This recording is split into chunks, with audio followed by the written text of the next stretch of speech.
ప్రత్యుపకారం. వింధ్య అరణ్యానికి సమీపంలో ఒక పల్లె ఉండేది. ఆ పల్లెలో ఒక పాములవాడు ఉండేవాడు. వాడొకనాడు అడవికి వెళ్ళి ఒక పుట్ట ఎదుట నిలబడి నాగస్వరం బుర్రతో ఊదేసరికి ఆ పాట విని పుట్టలోంచి నాగుపాము ఒకటి చక్కా వచ్చేసింది. ఆ పాము పడగ విప్పి ఆడుతూ వాడి పాట వినటంలో మైమర్చి ఉండగా చూసి వాడు దాన్ని పట్టేసి తన బుట్టలో పెట్టేసుకున్నాడు. ఆ పాము తనకు జరిగిన మోసానికి దిగులు చెంది ఆ ఆపదలోంచి తప్పించుకోవడం ఎలాగా అని ఆలోచిస్తూ ఉండగా దయామయుడైన సామంతరాజు ఎదురయ్యి, ఏమిట్రా అబ్బి బుట్టలోది అని వాణ్ణి అడిగాడు. ప్రభు, గొప్ప జాతి తాచుపామును పట్టేశాను చూశారా అంటూ పాముల వాడు దాన్ని చూపించాడు. ఆ అదును చూచుకొని పాము సామంతరాజుతో, రాజా, అడవిలో నేను స్వేచ్ఛగా తిరుగుతుండగా ఈ కిరాతకుడు నన్ను మోసం చేసి చెరపట్టి తీసుకుపోతున్నాడు. నన్ను వీడి బారి నుండి తప్పించి స్వేచ్ఛని ప్రసాదించు ప్రభు అని మొరపెట్టుకుంది. దయామయుడు జాలిగుండ కలవాడు పాముల వాడితో, అబ్బి, పామును వదిలేసి దాని దారిని అది పోతుంది అని చెప్పాడు. కాని పాములవాడు, ప్రభు, ఈ పామును ఊళ్ళెమ్మటా తీసుకెళ్లి ఇంటింటా తిప్పి ముష్టెత్తుకుంటే గాని నాకు నా సంసారానికి గడవదు. దీన్ని వదిలేయమని ఆజ్ఞాపించి నా కడుపు మీద కొడతావా స్వామి అన్నాడు. అందుకు దయామయుడు, అదే కారణమైతే ఈ ముత్యాలహారం తీసుకుపోయి అమ్ముకో, దీంతో నీ దరిద్రం తీరుతుంది, పాముని మాత్రం వదిలే అని అంటూ మెడలో హారాన్ని తీసి వాడి చేతిలో పడేశాడు. పాములు వాడు సంతోషించి పామును వదిలేసి తన దారిన పోయాడు. పాము తన పడగను వంచి దయామయుడికి నమస్కారం చేసి, రాజా, నీవు నాకు ఈనాడు చేసిన మేలు ఎన్నడూ మరవను అని కృతజ్ఞత తెలిపి మాయమైపోయింది. దయామయుడు వెళ్ళి తన కోట చేరుకున్నాడు. కొంతకాలం గడిచిపోయింది. దయామయుడంటే కిట్టని సామంతులు కొందరు చక్రవర్తితో అతని మీద చాడీలు చెప్పి ద్వేషం పుట్టించారు. దయామయుడు తరచూ వింధ్యారణ్యంలోకి వెళ్ళి అక్కడ బిల్లులతో కుట్ర చేస్తున్నాడని, వాళ్ళందరినీ లేవదీసి చక్రవర్తి పైన యుద్ధానికి రాబోతున్నాడని లేనిపోనివి కల్పించి అలా చెప్పేసరికి చక్రవర్తికి నిజమే అనిపించింది.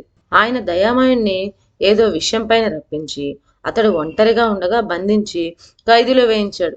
అయ్యో, నేనేం నేరం చేశానని నాకు శిక్ష విధించారు అని దయామయుడు తనలో తాను దిగులు పడుతూ రోజులు వెళ్ళబుచ్చుతూ ఉన్నాడు. ఒకనాటి అర్ధరాత్రి వేళ ఎదురుగా ఏదో మెదులుతున్నట్లు కనిపించింది.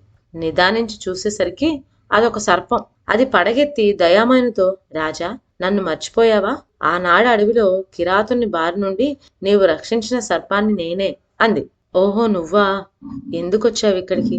కాపలా వాళ్ళు చూస్తే నిన్ను చంపేస్తారు, వెళ్ళిపో అన్నాడు రాజు. పర్వాలేదు రాజా, నన్ను ఆనాడు నువ్వు ఆ చెర నుండి విడిపించావు. ఈనాడు నిన్ను ఈ చెర నుండి విడిపించడానికే ఇప్పుడు వచ్చాను అంది నాగు. దయామయుడు, వెర్రిదానా, నన్ను నువ్వు విడిపించలేవు. ఏమంటే కఠిన వాళ్ళు నాకు ప్రతికూలంగా చక్రవర్తి చెవిలో పోసిన విషం చాలా చెడ్డది. ఆ విషానికి నీ కూరల్లో విషానికి పోలికే లేదు అన్నాడు. అందుకు నాగు, రాజా, నువ్వు చెప్పిన మాట నిజమే గాని నిన్ను మాత్రం నేను రక్షించగలను. ఉపాయం చేత ఏదైనా సాధించవచ్చు. నిన్ను చెర నుండి తప్పించడానికి నేను ఉపాయం ఆలోచించుకునే వచ్చాను అంది. ఏమిటది అని అడిగాడు దయామయుడు. తెల్లవారేలోగా నేను చక్రవర్తి అంతఃపురం చేరుకొని నిద్రలోంచి లేచేసరికి ఆయన కంఠాన్ని చుట్టుకొని ఉంటాను. నన్ను చంపుదామని కర్రలు కత్తలు పుచ్చుకొని అందరూ వస్తారు, కానీ నేను చక్రవర్తి కంఠాన్ని చుట్టుకొని ఉండటం చేత నన్ను కొడితే నా ప్రాణంతో పాటు చక్రవర్తి ప్రాణం కూడా పోతుంది గనుక నా వంటి మీద దెబ్బ వేయటానికి ఎవ్వరూ సాహసించరు.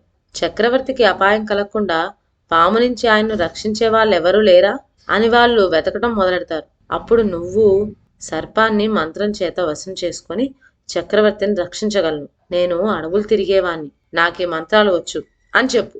అప్పుడు నీ ఆజ్ఞానుసారం నేను ప్రవర్తిస్తాను అని పాము తన ఉపాయాన్ని అతడికి తెలియజేసి మాయమైపోయింది. ఆ ప్రకారమే చేశాడు దయామయుడు.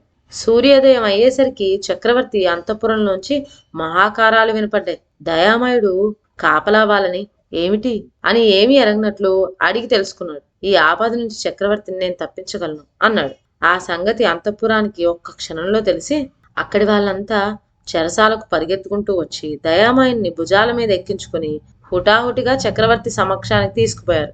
చక్రవర్తి గజగజ వణుకుతూ, దయామయ, నిన్ను ఖైదీలో వేశానని కోపం కొద్దీ ఉపేక్షించక ఈ క్రూర సర్పం నుండి నన్ను రక్షించు అని ప్రాధేయపడ్డాడు. పడగనెత్తి దగ్గరికి ఎవ్వరినీ చేరనీయకుండా బుసలు కొడుతున్న సర్పరాజును చూసి దయామయుడు, నాగరాజాయ నమః అని చుట్టూ చూస్తున్న జనంతో, అయ్యలారా, ఈ సర్పరాజును పంపేస్తాను. వెడుతున్నప్పుడు ఇతనికి ఎట్టి హాని తలపెట్టరాదు సుమా అన్నాడు. వాళ్ళు తమ కర్రలు కత్తులు దూరంగా పడివేసి చక్కా వచ్చారు. అప్పుడు దయామయుడు పాముకేసి తిరిగి హ్రాం హరం హ్రం హురూం ఫట్ స్వాహ అని ఒక చిటిక వేసి, భుజంగోత్తమ, వింధ్యారణ్యంలో పెద్ద మర్రి కింద నీ పుట్ట ఉంది, తిన్నగా వెళ్ళిపో అన్నాడు. ఆ ఆజ్ఞ కోసమే ఎదురు చూస్తున్న నాగు చక్రవర్తి మెడ నుండి మెల్లగా చుట్టు విప్పుకొని అందరూ చూస్తుండగానే మాయమైపోయింది. చక్రవర్తి దయామయునికి పాదక్రాంతుడై ప్రాణభిక్ష పెట్టినందుకు కృతజ్ఞత తెలిపాడు. తన అపరాధానికి క్షమార్పణ చెప్పుకొని